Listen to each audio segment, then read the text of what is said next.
Aku bertanya dengan Nabi sallallahu alaihi wasallam. Ini Aisyah, isteri sendiri bertanya dengan Nabi tentang al-iltifat, menoleh dalam salat ini. Nabi, tatkala kau menoleh dalam salat itu curian, kata Rasulullah. Apa maknanya? Curian syaitan dalam salatmu. Syaitan mencuri kita itu, digodanya kita menoleh. Itulah dia. Apa yang dicuri ya Rasulullah? Pahala salatmu dicurinya. Habis pahala kita, ya kan?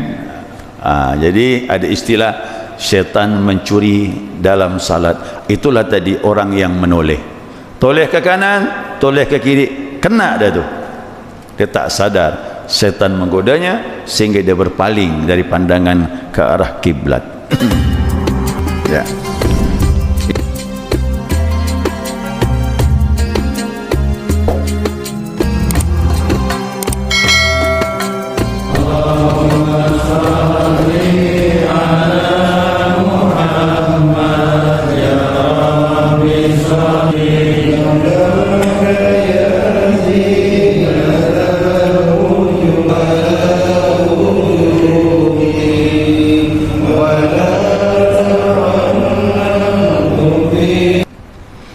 Bismillahirrahmanirrahim. Alhamdulillahi rabbil alamin. Allahumma salli ala nuril anwar wa siril asrar wa tiryakil aghyar wa miftahi babil yasar sayyidina wa maulana Muhammadinil mukhtar wa alihi al-athhar wa ashabil akhyar adada ni'amillahi wa ibdalih. سبحانك لا علم لنا إلا ما علمتنا إنك أنت العليم الحكيم اللهم ذكرنا ما نسينا وعلمنا ما جهلنا ولا حول ولا قوة إلا بالله العلي العظيم. قال مصنف رحمه الله تعالى ونفعنا بعلومه في الدارين آمين. Jemaah sekalian yang saya muliakan, Assalamualaikum warahmatullahi wabarakatuh.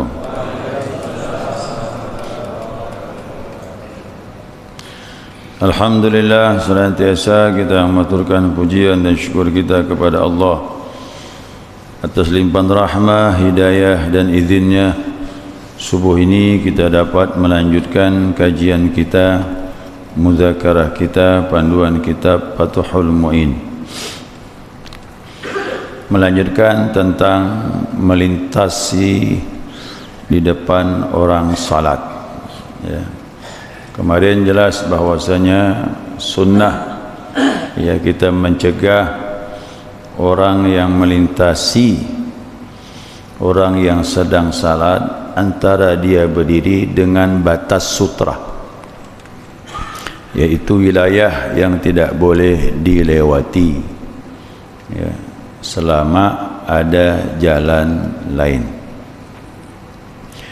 Nah, sekarang tambahan wa yahrumul mururu bainahu wa baina sutrati, diharamkan melintas di antaranya dengan antara sutra, ya. Hina yusannu lahu daf'u, selama atau ketika disunnahkan baginya untuk mencegah, ya, mencegah. Wa in lam yajidil marru sabilan, sekalipun tidak didapatkan melintas jalan yang lain. Nah, asalnya haram hukumnya. Kenapa haram, ya, melintasi di depan orang yang sedang salat? Nah, ini hadisnya kemarin saya singgung, saya jelaskan. Yakni yang melewat ini syaratnya orang itu mukallaf, ya, mukallaf. Artinya sudah akil baligh. Kalau anak-anak tak usah dicegah, biarlah dia tak mengerti, ya. Nah, jadi di sini ditekankan alal mukallafi, dia harus mukallaf, akil baligh, kalau sudah mengerti, ya. Nah, berdasarkan ucapan Nabi SAW dalam sebuah hadis, "Law ya'lamul mar'u baina yadayhil musalli madza 'alaihi minal ithmi." Ya. Kalaulah orang yang melintas itu, orang yang melintas di depan orang salat mengetahui dia lewat di depan orang salat, dosa yang ada padanya, nah, lakana ayyaqifa arba'ina kharifan khairan lahu min ayyamurra baina yadahi. Maka kata Nabi, berdirinya ia 40 tahun itu lebih baik daripada dia melintas di hadapan orang yang salat. Nah, kita dapat gambaran ucapan Nabi itu kan iktibarnya perlu kita renungkan. Tidak ada orang yang mampu berdiri 40 tahun. Dulu kita sekolah disuruh berdiri depan kelas, gimana? Setengah jam ya capek, malu lagi. Ini Nabi beri perumpamaan, berdiri 40 tahun itu lebih baik, kata Rasulullah, daripada kau melintas di depan orang salat. Jadi antara yang salat dengan batas tu, ya, batas sutra itu. Nah, ini hukum asal, ya, hukum asal haram. Nah, malam yuqassir biwuqufi fi tariqin, nah, selama ia tidak taksir, taksir ini tidak lengah, tidak lalai, dengan berhentinya dia umpamanya salat di tempat orang lewat, tempat jalan, itu syaratnya. Kalau kita salat tempat yang aman, antara kita dengan dinding, antara kita dengan tiang masjid, ya, atau dengan sesuatu sutra pembatas, ini kan yang aman nih. Orang melintas sunnah kita mencegah. Nah, tapi bagi orang yang taksir, yang lalai, tidak pakai syarat ini, salat di tempat orang lewat, dekat pintu sana, orang lewat nak dicegahnya pula. Janganlah seperti itu. Jangan meletakkan diri kita di tempat yang bermasalah. Nah, salat depan pintu, salat di tempat memang ada untuk jalan di masjid. Nah, kalau ini keadaannya, kita semata-mata salat di tempat orang lewat, salah sendiri. Orang lewat jangan dicegah. Kok dicegah bagaimana? Nanti orang yang lewat selanjutnya jadi berhenti gara-gara kita salat di situ. Tapi ke orang yang mengerti, yang lewat tadi dicegahnya, terus saja dia tu, kerana dia mengerti, dia pernah belajar. Aku melintas tak berdosa, salah kau, kenapa salat di situ? Lewat saja dia. Begitu. Itu ya, selamat tidak seperti itu. Au fi saffi ma'a furjatin fi saffin akhar baina yadayhi, atau juga dia salat pada saf yang di depannya bersamaan pada waktu itu ada yang ronggah kosong pada saf yang lain. Nah, di depan maupun di samping dia tahu, dimandang, oh ada yang kosong tu, dia pun masuk, menerjang, melewat, tak masalah. Yang salahnya kita sendiri, kenapa yang kosong tak diisi? Selalu diingatkan sama pengurus masjid, tolong saf-saf yang kosong di depan diisi, biarlah yang belakangan datang mudah. Tapi kok di depan ni banyak rongga-rongga yang kosong, belakang penuh, depan banyak yang kosong. Jangan salahkan orang melangkah. Itu dibolehkan. Melangkah itu dibolehkan. Kerana dia tahu depan kosong. Ya, di depan tu kosong. Wa in kana akthar, dia bilang, sekalipun banyak, hatta yasuddaha, sampai terpenuhi tadi yang kosong. Walaupun banyak, berapa sab di langkah-langkahnya, sampai dia menutupi tempat yang kosong, boleh. Jangan digini-ginikan lagi, jangan. Ya, memang dia mengisi tempat yang kosong. Jadi kita timbul kesadaran sendiri, kalau masuk masjid, isilah di depan dulu. Sab depan ni mahal. Ya, mahal tu. Kata Nabi, kalau mereka tahu sab di depan dengan status sebagai muadzin azan, kau disuruh diundi, pasti kalian ikut. Kalau tahu pahalanya, kata Rasulullah sallallahu alaihi wasallam. Ya, jelas sudah mengenai masalah melintas, selesai sudah. Ya, selesai sudah. Jadi tercelahnya apa? Dua tercelahnya, kata Nabi. Kalau kita melintas depan orang salat, masih ada jalan yang lain, sengaja lewat itu maaf kita disuruh oleh Nabi mencegah dan memukulnya, kerana dia adalah syaitan. Ya, ataupun dia digoda oleh syaitan sehingga berani melintas depan orang salat. Yang kedua, dosa haram. Lebih baik berdiri 40 tahun daripada melintas depan orang salat. Itu dua hadis jelas sudah. Nah, kemudian lanjut,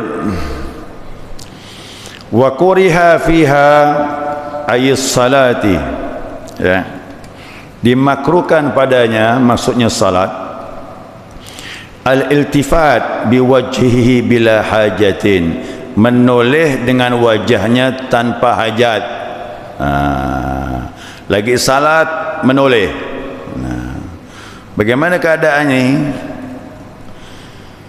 Ini tidak haram, cuma dia makruh. Ya, dia makruh. Ya, dimakruhkan sesuatu yang tercela. Makruh itu bisa mengurangi pahala salat, lebih baik ditinggalkan. Lagi salat noleh. Ya, lagi salat ke kiri lagi, noleh lagi. Mau tahu ya siapa datang? Tidak batal tapi makruh. Kerana perbuatannya sia-sia, tak diperlukan, tanpa hajat. Tapi kalau dia menoleh sampai bergerak ni bahunya ni, menoleh, batal. Ini badan ni berpaling dari kiblat. Kalau menoleh begini makruh.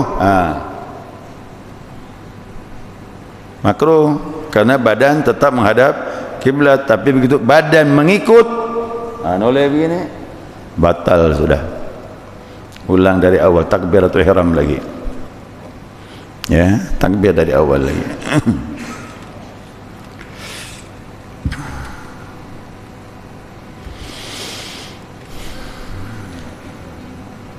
Mana tadi itu? Wa qila yahrumu, ada juga ulama berpendapat haram, ada. Tapi kita ambil pendapat mayoritas. Kebanyakan ulama mengatakan hukumnya makruh, tidak haram. Wa ikhtira lil khabaris sahih, dipilih dengan hadis yang sahih dari Nabi sallallahu alaihi wasallam. Apa kata Nabi? Ini ya. Ini pandang dengan iman. La yazalullahu muqbilan 'alal 'abdi fi musallahu. Senantiasa Allah Subhanahu wa taala menghadap kepada hambanya di dalam salatnya. Jadi orang salat itu sedang diperhatikan dengan Allah. Allah menatapnya dan menjawab, Alhamdulillahi Rabbil Alamin, hamadani abdi, kata Allah, hambaku sedang memuji aku. Ar-Rahmanir Rahim, thanau abdi bi, hambaku pun masih membesarkan pujian kepadaku. Maliki yaumiddin, hambaku tahu aku raja di hari kiamat. Iyyaka na'budu wa iyyaka nasta'in, hadza baini wa baina abdi, ini antara aku dengan hambaku. Ihdinas siratal mustaqim, siratal ladzina an'amta 'alaihim ghairil maghdubi 'alaihim waladdallin. Ini semuanya li abdi mas'al, untuk hambaku apa yang diminta, kata Allah. Allah jawab tu, kita sedang salat, sedang mandang Allah. Maka kata Nabi, senantiasa Allah Subhanahu wa ta'ala memandang hambanya di tempat salatnya. Mana tadi itu? Terus, ai bi rahmatihi wa ridahu, maksudnya mandang dengan rahmatnya turun dan keridaan Allah Subhanahu wa ta'ala. Malam yaltafit, selama hamba itu tidak menoleh. Kau menoleh, habis rahmat yang mau turun tadi tak jadi. Ya, fa idza iltafata a'rada anhu, apabila dia berpaling, maaf, dia menoleh, Allah pun berpaling daripadanya. Sayang kita ibadah, agi-agi salat noleh pula. Yang tadi Allah menatap dengan rahmat dan peridanya, berpaling Allah dari kita. Ya wa'iyadzubillah. Makanya jangan heran kalau orang sudah salatnya betul, dia sudah imannya mantap, dia tak mau noleh. Ya, tak mau noleh. Cuba jamaah nanti pergi kepada para pembesar, pembesar dunia lah, tak menghadap wali kota, bupati, atau gubernur, atau presiden. Ya, dia lagi ngomong, kita noleh-noleh kanan, noleh kiri, gimana Pak? Tersinggung dia tu.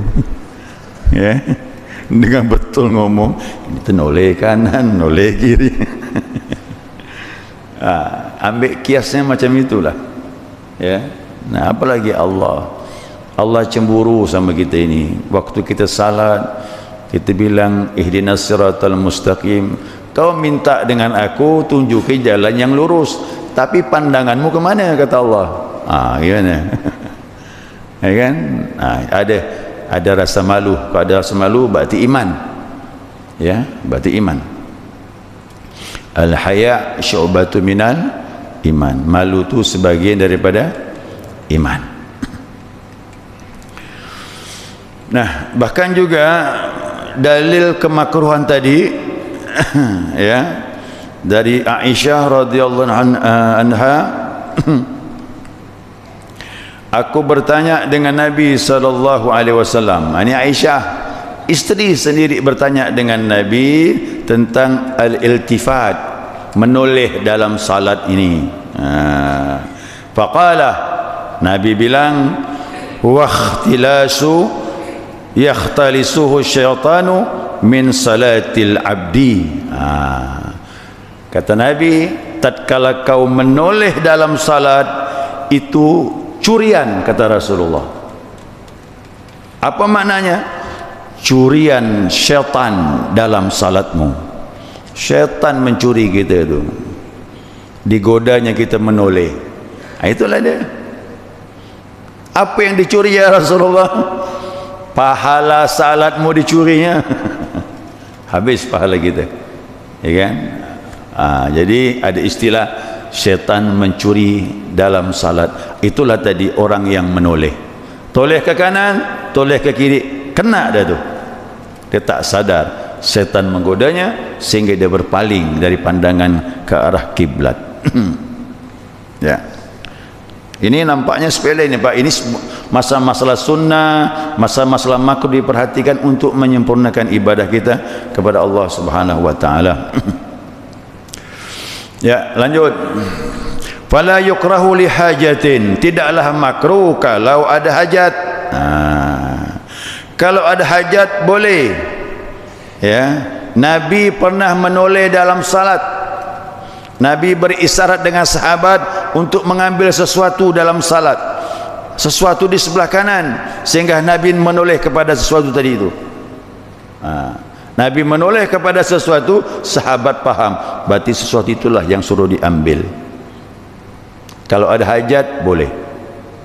Lagi salat, bapa ibu mendengar barang yang jatuh, dor, toleh, pandang, oh tidak masalah, adalah. Lihat, anak jatuh, cucu jatuh, berdarah lagi, gimana? Teruskan ke? Batalkan, karena udah mudarat dah tu. Makanya toleh dulu, pandang. Oh, tidak masalah, cuman jatuh kemudian berdiri lagi, kembali lagi salat. Yang noleh begini boleh, ada hajat.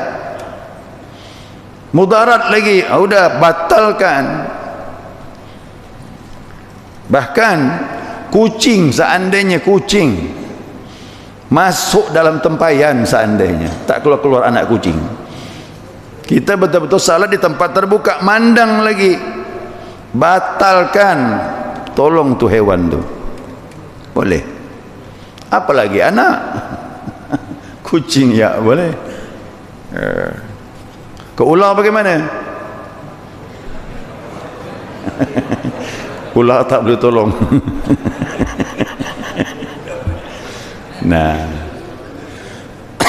bahkan ular boleh dibunuh walau dalam salat. Tapi gerakan bagaimana?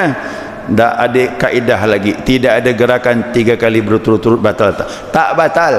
Ambil kayu, pukul dia, tak, mati dia, letakkan lagi, teruskan salat, tak batal.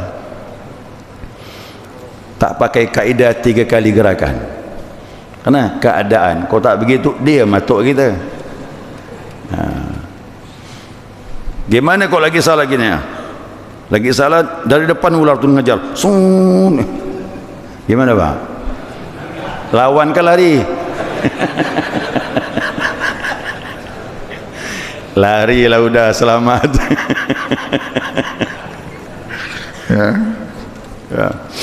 Nah, jadi salat jangan kaku, lihat keadaan. Boleh menoleh kalau ada hajat, boleh batalkan kalau darurat. Ya, boleh batalkan. Jadi salat jangan kaku. Kama la yukrahu mujarradul lam'il ain, ya, lamhil ain. Tidaklah makruh sebagaimana tidak makruh semata-mata menjeling, mengerling mata. Dia tidak menoleh tapi mata yang bermain, tidak masalah itu. Ya, itu tak makruh. Menjeling itu tidak makruh. Ya, yang makruh menoleh. Jadi gampang nih Pak. Mata begini tidak makruh. Menoleh makruh. Menoleh sambil ikut badan batal. Itu kaedah tu. Ya, ada batas-batasannya itu. Ya, mengenai mengerling mata ini dilakukan Nabi SAW. Kata sahabat, ya, kami mendahului Nabi, ya, kami mendahului Nabi salat. Nah, kemudian Nabi salat, ya, mungkin salat sunnah. Mereka sudah salat duluan dan sedang salat, Nabi salat belakangan, dan Nabi juga salat. Artinya salat sunnah ini, bukan salat berjamaah. Nah, Nabi mengerling, memandang sahabat yang salat itu, dan Nabi teruskan ruku, i'tidal, sujud sampai selesai. Selesai salat, Nabi datangi orang yang salat itu. Kata Nabi, la salata liman la yuqima sulbahu. Allah tak terima salat. Tak sah itu artinya tak sempurna salat dan tak sah, kata ulama, orang yang tidak menegakkan sulbinya, tulang belakang, waktu sedang salat. Jadi waktu i'tidal tu tegak dulu, betulkan tulang sulbi itu tegak, baru dia sujud. Dia enggak, begini dia ruku, sami Allahu liman hamidah, masih melengkung badan ni, bukan tegak, masih melengkung begini. Allahu akbar, sujud. Itu Nabi tegur, Allah tak terima salat. tidak ada salat bagi orang yang tidak menegakkan tulang sulbinya. Ditegak betul baru sujud, dan ada tumakninah. Jadi Nabi dapat teguran itu, menegur sahabat, dia melihat waktu Rasulullah sedang salat. Nabi lihat dengan mata, mengerling, menjeling. Selesai salat Nabi beritahu. Ya, wallahu alam. Selesai sudah. Ya, sudah dapat dipahami. Masih banyak ini ya kemakruhan dalam salat ini untuk menyempurnakan ibadah. Sekiranya cukup, mungkin ada yang mau ditanyakan, dimudzakarahkan, silakan. Bagaimana kalau sedang sholat duduk di pangkuan atau duduk di sajadah, apakah batal atau tidak? Kalau kita meyakini kucing itu tidak membawa najis, karena kita kan paham kucing di rumah kita itu di mana saja dia main. Kalau kita yakin dia tidak membawa najis, ya tak masalah, biarkanlah udah. Ya, kalau masih terganggu, ya singkirkan dengan tangan. Silakan. Ya, yang jelas dia tidak ada najis. Tapi kalau kita melihat, maaf, di permukaan anusnya itu ada menempel kotoran, wajib kita singkirkan dengan tangan. Kan ada dia baru buang hajat seandainya masih nampak menempel di permukaan anusnya tadi itu, wajib kita singkirkan dengan tubuhnya itu, supaya tidak kita membawa najis. Salat bawa najis tak boleh. Kalau sudah duduk di atas pangkuan kita, dia ada najis, sama dengan salat bawa najis. Tapi kalau dia bersih tak masalah. Kemudian dia duduk di atas sajadah, dia geser ke kiri atau ke kanan. Kemarin sudah kita sebutkan itu. Ya, salat jangan kaku, bergeser ke kanan tak mungkin kan, ya ke kiri.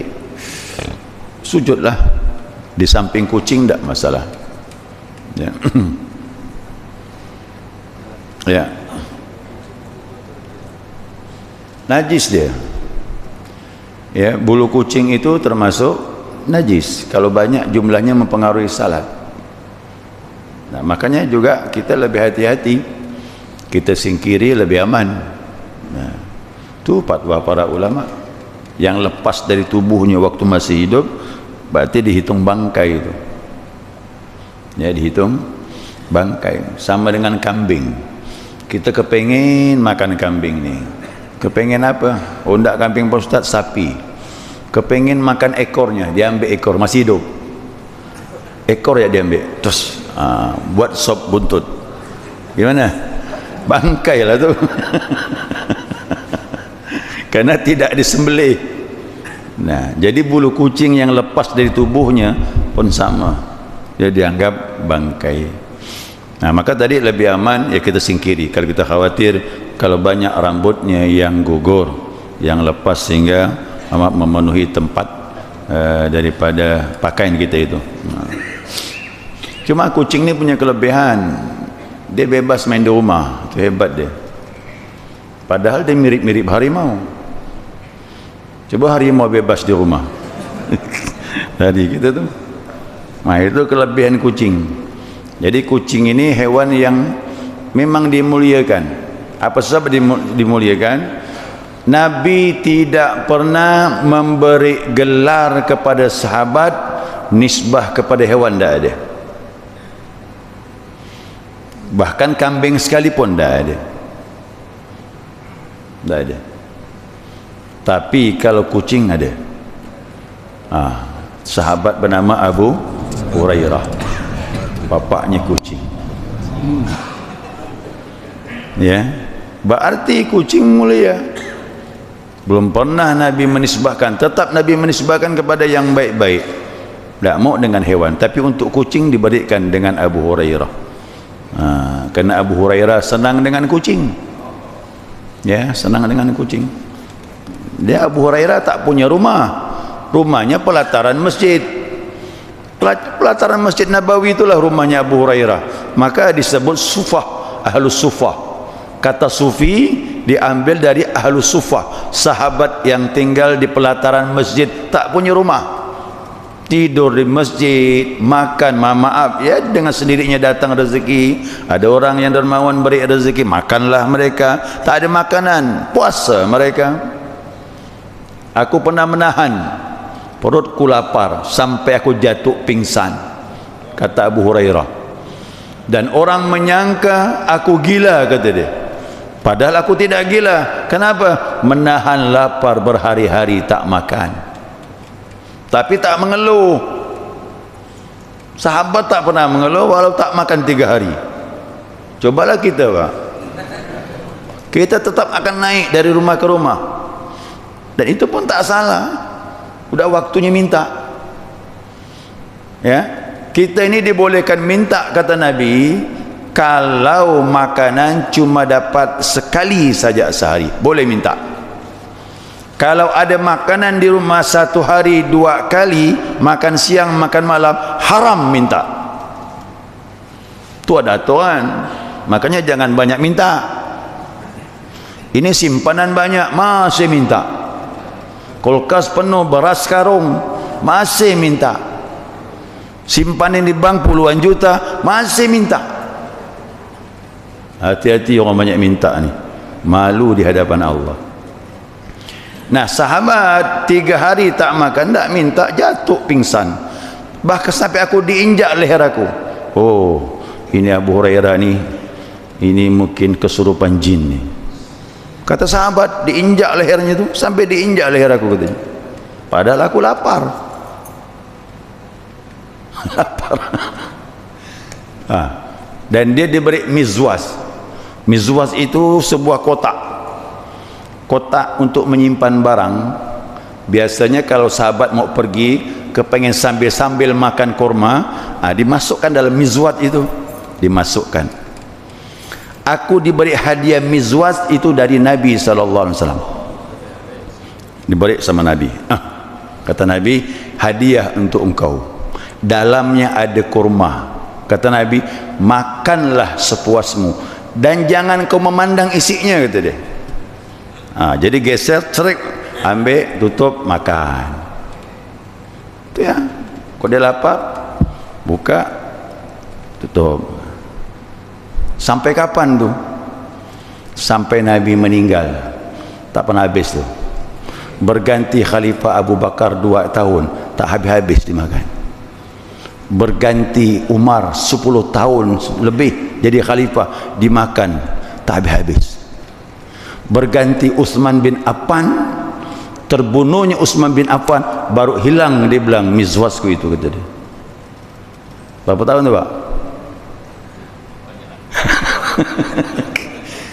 Abu Hurairah makan kurma dari mizwat itu masa Nabi, anggaplah 1 2 tahun lah, anggap setahun sajalah. Berarti berganti Khalifah Abu Bakar 3 tahun, 2 tahun. Umar jadi Khalifah 10 tahun. 13 tahun. Berapa tu?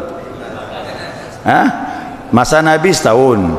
Maaf ya, Abu Hurairah ini masuk Islam masanya tidak panjang. Tahun ke-6 Hijriah. Udah 6 tahun Nabi di Madinah, Abu Hurairah datang dari Yaman. Dia orang Yaman tu. Masuk ke Madinah, ketemu Nabi, ikrar masuk Islam. Nabi meninggal tahun 10 Hijriah. Berarti berapa tahun? Cuma 4 tahun bersama Nabi SAW. Tapi bisa hafal hadis 5.000 lebih. Ya, rekor pertama yang tertinggi di antara sahabat yang hafal hadis Abu Hurairah 5.000 lebih.